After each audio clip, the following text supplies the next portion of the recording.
Hey, what's up, you two?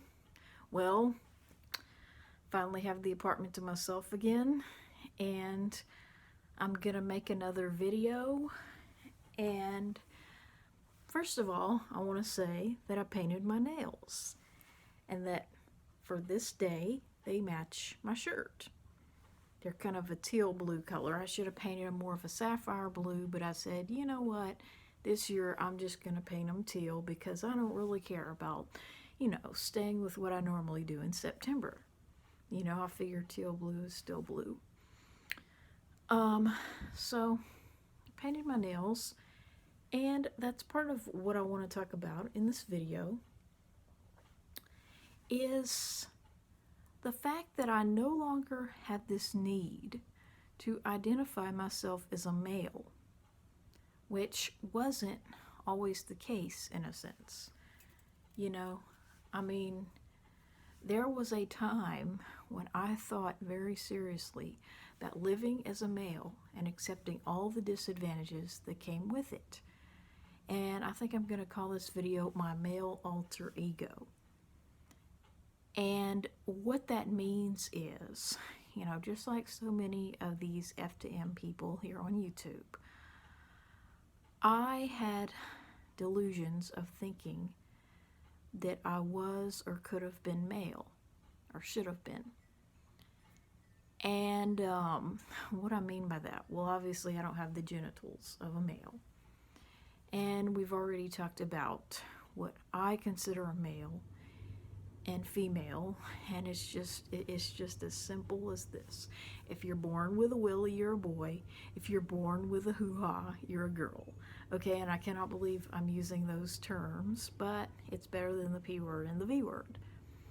So, and you just shouldn't have to specify that. But unfortunately, in the year 2020, that's the world in which we live. You actually have people wanting to change the definitions of what male and female are, rather than admit that there are some women that just don't conform with stereotypical ideas about femininity. And so, it just angers me so much to know that there are so many people that just never got out of that.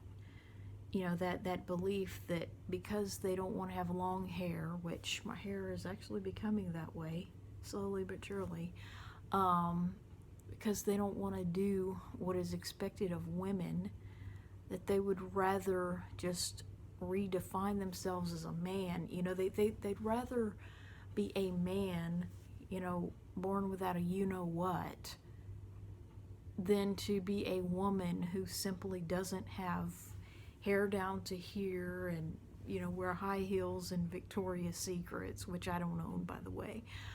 But they'd rather create this fake male persona, which is what I had for a long time. And thankfully, I'm actually thankful for my unsupportive parents now. I think the difference between me and a lot of these people that are actually making it a reality is the fact that I am dependent on my unsupportive or transphobic parents, which I love to death. It's like these people, they're more like my sister in the way that they found some way to get away from their parents. And in getting away from their parents, they no longer had anyone to answer to. And so they were able to turn these fantasies into a reality and actually live as this alter ego, which is what I call it. I mean, it's nothing more than, just as the name that I'm using here is not my real name, there was a time when the fake name that I wanted to use was a male name. And, I just really, I kind of went back and forth in my mind about what name exactly I wanted to use as a male. But I settled on a very unpopular, uncommon boy's name in the book of Daniel. That's all I can tell you. It's a biblical name in the book of Daniel, but it isn't widely used. and that has a lot to do with why I would have chosen it. But I don't want to say what it is, because then I would have to explain how it pertains to my real name. And then that could really get me in some big ass trouble, because like I say, any one of these videos will get me killed by the people who know me in real life and on Facebook. So, you know, this male alter ego was just something that, sort of like a fictional character that I created in my mind around the age of 9 or 10, when I would say my sister was a baby and I was going through puberty. And it just really bothered me, especially at that time, because see, both of my parents were hoping my sister would be a boy. You know, when my mom was pregnant, you know, people actually gave her baby blue arrangements, the color of these sunglasses, and all kinds of things in light blue, in hopes that the baby inside her was a boy. And she actually had a name picked out for him. And of course, it's not the name that I would use on myself. But, you know, there truly was disappointment when she got the ultrasound and discovered that she was pregnant for yet another little girl. And I was actually glad to have a sister at the time. You know, and I enjoyed seeing my old baby clothes worn by my little sister. But, you know, always in the back of our minds, you know, we felt like there was something missing, and it was a son. You know, we didn't have a son, and we hated that, because, you know, my dad was the father without a son. And not that carrying the last name was very important, but it just really, it made us sad, you know, to know that we were just the two girls and always would be. And as my sister got older, you know, it was very obvious that she wasn't masculine or didn't think of herself as a boy. So at some level, I think that I started to try to carve myself into that image, you know, one haircut at a time. And it just caused a lot of resentment between us, you know, because while it would appear, you know, that she was the feminine one and I was the masculine one, the truth of the matter, which I've talked about before, is that some of the things about me that were feminine were masculine about her, and vice versa. It's like we complemented each other, but it's not like I was totally masculine and she was totally feminine. But, so, you know, neither one of us was like 100% pink or 100% blue. So, yeah, I just always, you know, hated being a girl. You know, I hated that I was a girl with a sister on top of it, no brothers. And it's just, you know, I created this alter ego, this fictional character. And sites like Yahoo Avatars, which has since been discontinued, and other avatar making sites where it's like you'll have a cartoon character that's like a dress-up doll, and you get to choose from a bunch of outfits and whatnot and create this fictional person.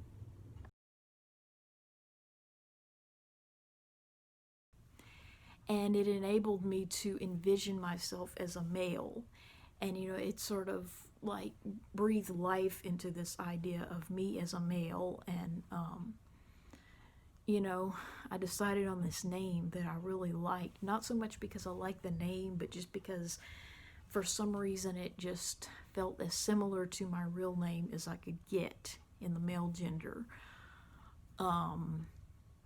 But, you know, I really don't want to live as that name any more than I would want to actually live as Veronica, which is just the name I'm using here.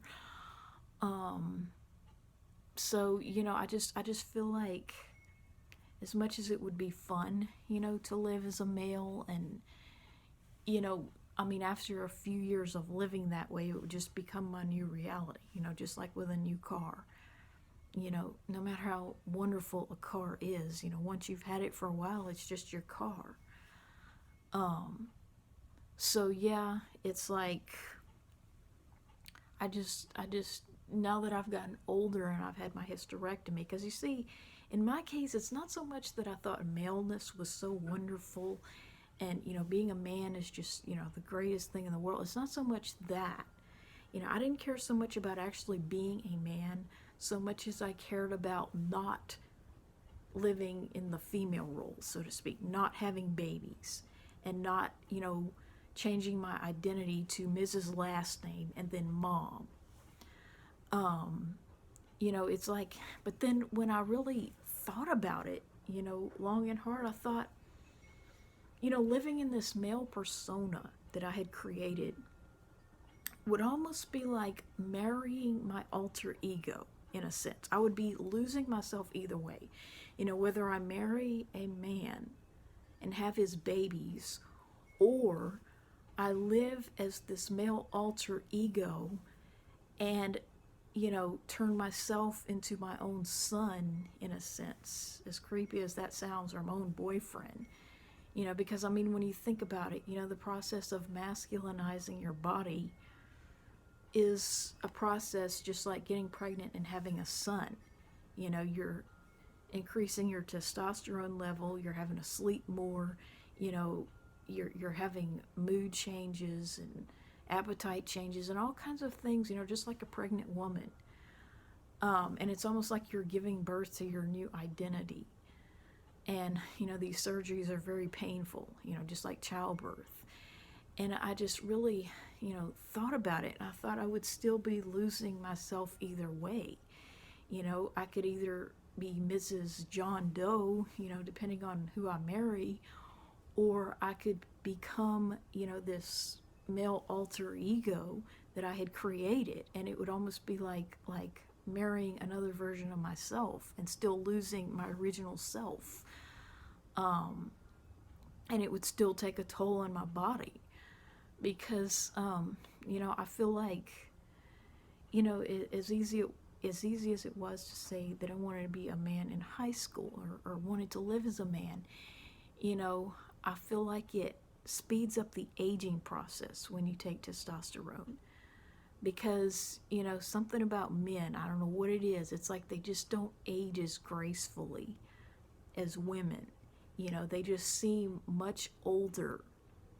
Like, I don't know how to explain it. Like, up to the age of about 12, on howold.net, that's one of the most fun sites I've ever been to.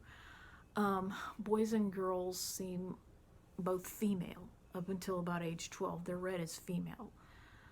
But then at puberty, girls stay looking female, and then boys start to look male.